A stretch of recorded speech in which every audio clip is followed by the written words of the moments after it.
మీ రాస్యాధిపతి అయినటువంటి శుక్రుడు వృషభ రాశి వారికి అధిపతి శుక్రుడు కాబట్టి మీ రాస్యాధిపతి శుక్రుడు గురువుతో కలిసి ఉంటున్నాడు 5వ తేదీ వరకు.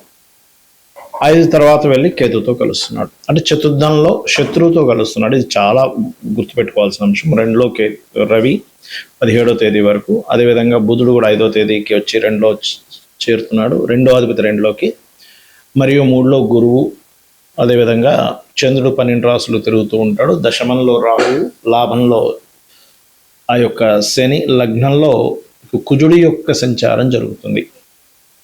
ఈ యొక్క గ్రహస్థితిని అనుసరించి మీకు ఎలా ఉండబోతుంది, ఏ దేవత ఆరాధన చేయాలి, ఎటువంటి విషయాల పట్ల మీరు జాగ్రత్త వహించాలి అనేటువంటి అంశం చెప్తుంది నేనైనప్పటికీ చెప్పిస్తుంది సాక్షాత్ లలిత అమ్మవారిగా భావిస్తూ ఆ లలితాంబిక అమ్మవారి యొక్క అనుగ్రహం మీకు పరిపూర్ణంగా కలగాలన్న స్ఫూర్తిగా కోరుకుంటూ, ఖర్చుల మూలంగా లేదా జీవిత భాగస్వామి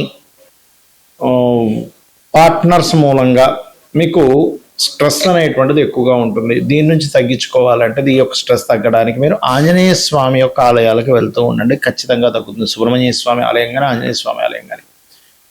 గతంతో పోల్చుకుంటే 5వ తేదీ తర్వాత నుంచి మీకు ఎప్పుడైతే బుధుడు 2లోకి వస్తున్నాడో కొన్ని ఆలోచనలు మీకు ధనయోగాన్ని ఇస్తాయి. అది వ్యాపార మూలకంగా అనుకోండి, ఇంకేదైనా కొత్త ఆలోచన చేయడం వల్ల ధనయోగం ఖచ్చితంగా పెరుగుతుంది. అది సంతానం విషయంలో కూడా, అంటే సంతానానికి ఎప్పటి నుంచో వీళ్ళు సెటిల్ అవ్వలేదు, వీళ్ళు డబ్బులు సంపాదించలేకపోతున్నారు అని బాధపడేటువంటి వారికి 5వ తేదీ నుంచి 2లోకి బుధుడు రావడం అనేటువంటిది కొంచెం మీ యొక్క సంతానానికి వ్యాపార మూలకంగా కొంత ధనయోగం ఉంది. కాకపోతే మీరు గతంలో ఏర్పడిన కొన్ని మిస్కమ్యూనికేషన్స్ క్లియర్ చేసుకోవడానికి అనుకూలంగా ఉంది. వివాహ సంబంధాలు కూడా కుదురుతాయి. అయితే ఇక్కడ మీరు ఎట్టి పరిస్థితుల్లో ఏదైనా భూమికి కానీ స్థలానికి కానీ ధనం ఇచ్చేటప్పుడు చాలా జాగ్రత్తగా ఉండండి. 4వ భావంలో కేతు ఉండడం వేరు, కేతుతో పాటు శుక్రుడు రావడం వేరు. వాహనం నడిపేటప్పుడు, గృహ నిర్మాణం చేసేటప్పుడు, అదేవిధంగా కొంత ఫ్యాషన్ రిలేటెడ్ సంబంధించిన ఏమైనా ఈ పార్లర్స్ ఇలాంటివి పెట్టేటప్పుడు ఇటువంటి విషయాల పట్ల చాలా కేర్గా ఉండాలి మీరు. అదేవిధంగా అప్పులు ఇవ్వడం, లేదా ఎవరైనా ల్యాండ్ పేపర్స్ తీసుకొని, లేకపోతే గృహ సంబంధించినవి వాహనం పెట్టుకొని డబ్బు ఇస్తూ ఉంటాం. అటువంటి విషయాల్లో 5వ తేదీ తర్వాత నుంచి అసలు ఎట్టి పరిస్థితుల్లో చేయకండి. వివాహ సంబంధాలు అయితే కుదురుతాయి. విదేశాలకు వెళ్ళి అక్కడ మీరు ఏదైనా ఉద్యోగం కోసం ప్రయత్నం చేసినా, లేదా ఇక్కడి నుంచే విదేశీ కంపెనీల్లో ఏదైనా ఉద్యోగ సంబంధించిన ప్రయత్నాలు చేసినా అనుకూలిస్తుంది. అందులో ఎటువంటి సందేహం లేదు. సంతానం కోసం చేసే ప్రయత్నం కూడా ఫలిస్తుంది. కాకపోతే సంతానానికి కొంచెం వారి యొక్క ఎడ్యుకేషన్ విషయంలో కొంత స్ట్రెస్ అవుతారు. మరియు ఈ వివాహం విషయంలో జీవిత భాగస్వామితోని, అంటే వాళ్ళతో ఉండే ఒత్తిడి, వివాహ సంబంధించిన విషయంలో నిర్ణయాల విషయాల్లో కొంచెం అవతల వాళ్ళు మిమ్మల్ని ఇబ్బంది పెట్టడం ఇలాంటివి ఉంటూ ఉంటాయి. ఇక మీరు నిత్యము చేయవలసిన దేవతారాధన, విష్ణు సహస్రనామాలు శ్రవణము పఠనము చేయండి, సూర్య ఆరాధన చేయండి, అనే విధానము ఉంటుంది. జ్యోతిష్ శాస్త్రంలో గ్రహాలు, ఒక్కొక్క గ్రహానికి ఒక్కొక్క పోర్ట్ఫోలియో ఉంటుంది, ఒక్కొక్క తత్వం ఉంటుంది. మీ లగ్నం నుంచి గ్రహాలు 9 గ్రహాలు 12 రాసుల్లో ఒక్కొక్క భావాధిపతి ఎక్కడున్నాడు దానికి సంబంధించిన అనాలిసిస్ అనేది ఉంటుంది. అంటే మీరు ఉదాహరణకి ఎంతో కష్టపడుతున్నామండి, అసలు డబ్బులు రావట్లేదు, ఏంటో అర్థం కావట్లేదు అని సతమతం అవుతుంటారు. మీరు ఉండవలసినటువంటి మీ జాతక చక్రంలో ఏదైతే వేటి మూలంగా ధనయోగం ఉందో ఆ యొక్క ధనయోగ సంబంధించిన ప్రయత్నం చేయకుండా మీరు ఇంకో ఎన్ని మార్గాల్లో ప్రయత్నం చేసినా ఉండదు. ఎందుకంటే ఉదాహరణకి తూర్పుకు వెళ్తే పలానా దేశం వస్తుంది, లేదా పలానా ప్లేస్లోకి వెళ్తాము. తూర్పు వదిలిపెట్టేసి తూర్పు అనే వైపే వెళ్లకుండా మీరు పడమర వైపు ప్రయాణం చేస్తున్నారు. ఎలా వస్తుంది ఆ ప్రదేశం? ఎలా అయితే చేరుకోలేరో అదేవిధంగా జన్మజాతకంలో మీకు ధనాన్ని ఇచ్చే గ్రహం ఏదో పట్టుకోగలగాలి. ఏ మార్గంలో ధనం ఉంది? మిమ్మల్ని మీరు ప్రమోట్ చేసుకోవడం ద్వారా, ఇప్పుడు సినిమా యాక్టర్స్ ఉంటారు, మిమ్మల్ని మీరు ప్రమోట్ చేసుకోవడం ద్వారా ధనయోగం అన్నమాట అది. అలా కాకుండా కొంతమంది చిట్ ఫండ్స్ నడుపుతూ ఉంటారు, లేదా కుటుంబ సభ్యులు అందరూ కలిసి చేసేటువంటి పనులు కొన్ని ఉంటాయి. అందరూ కుటుంబ సభ్యులే అందులో పార్ట్నర్స్ అవుతూ ఉంటారు. ఆ రకంగా ఉందా? లేకపోతే ఫుడ్ రిలేటెడ్, అంటే చంద్రుడు ఇస్తున్నాడు మీకు ధనయోగాన్ని, అప్పుడు ఫుడ్. చంద్రుడు శుక్రుడు కలిసి వస్తున్నారు, అప్పుడు ట్రాన్స్పోర్టేషన్. అంటే ఒక క్యాబ్ నడుపుతున్నామా, లేకపోతే 4 కార్లు కొనుక్కొని ట్రావెలింగ్ పెట్టామా, లేకపోతే ఒక బస్సు పెట్టామా. ఆ బస్సులో కూడా కొంతమంది ఏంటి, మేము పర్టికులర్గా ఈ పుణ్యక్షేత్రాలకు అది బస్సు పెడుతుంటామండి అంటారు. అలాంటి వారికి శుక్రుడు, గురువు, కేతు కనెక్టివిటీస్ కూడా ఉంటాయి. అంటే ఇక్కడ ఏంటి, ఒక్కొక్క గ్రహానికి ఒక్కొక్క కారకత్వం ఉంది. ఆ కారకత్వం బట్టి మీకు ధనాన్ని ఇస్తుంది. ఆ యోగం ఉంది మీకు.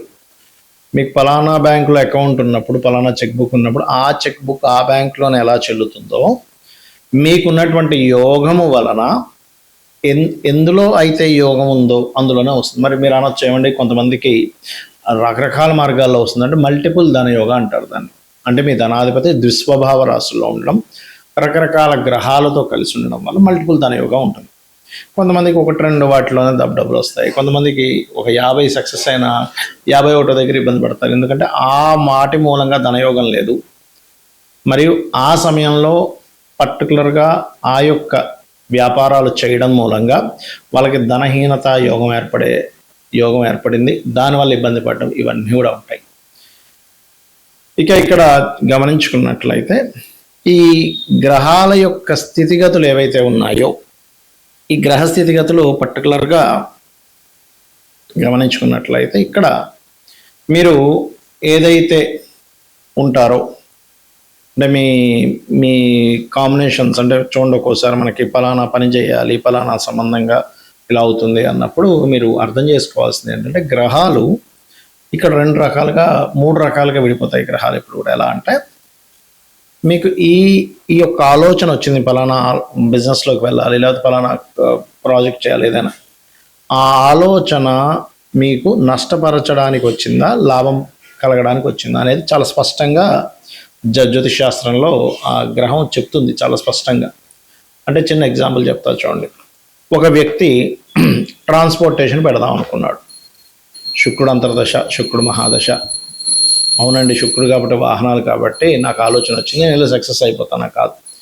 ఆ శుక్రుడు ఎలా ఉన్నాడు కండిషన్, శుక్రుడి యొక్క కండిషన్ బాగుందనుకోండి, నిజంగానే మీకు అందులో లక్షలు కోట్లు సంపాదిస్తారు. అదే శుక్రుడి కండిషన్ బాగోకపోతే ఆలోచన ఇస్తాడు కానీ నష్టాన్ని ఇస్తాడు. ఇది పట్టుకోగలగాలి. ఎలా అంటే మనకు ఒక ఫ్రెండ్ ఎవరో పరిచయం అయ్యారు. పరిచయం అయినప్పుడు అబ్బా పలానా వ్యక్తి పరిచయం అయ్యాడండి, ఆయన చాలా పెద్ద బిజినెస్ మ్యాన్, అది ఇది అనుకుంటున్నాం. ఆయన దానిలో షేర్ కూడా కలవమంటున్నాడు. కానీ ఆయన ఆలోచన ఏంటి, మిమ్మల్ని షేర్ కలుపుకొని మిమ్మల్ని ముంచాలని ఆయన ఆలోచన. అతని ఇంటెన్షన్ అది అయినప్పుడు మీరు వెళ్ళడం వల్ల ఏంటి, నష్టం వస్తుందా లాభం వస్తుందా? నష్టమే కలుగుతుంది. ఎందుకంటే తీసేసుకొని తర్వాత అది నష్టం వచ్చిందని మిమ్మల్ని ఇబ్బంది పెడతాడు.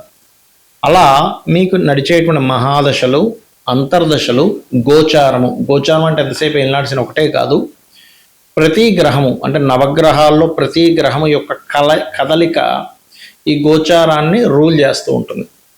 అంటే ఇప్పుడు మనం చెప్పుకుంటున్నాం, మేషం నుంచి ఈ గ్రహాలు ఇక్కడ ఉన్నాయి, వృషభం నుంచి ఈ గ్రహాలు ఇక్కడ ఉన్నాయి.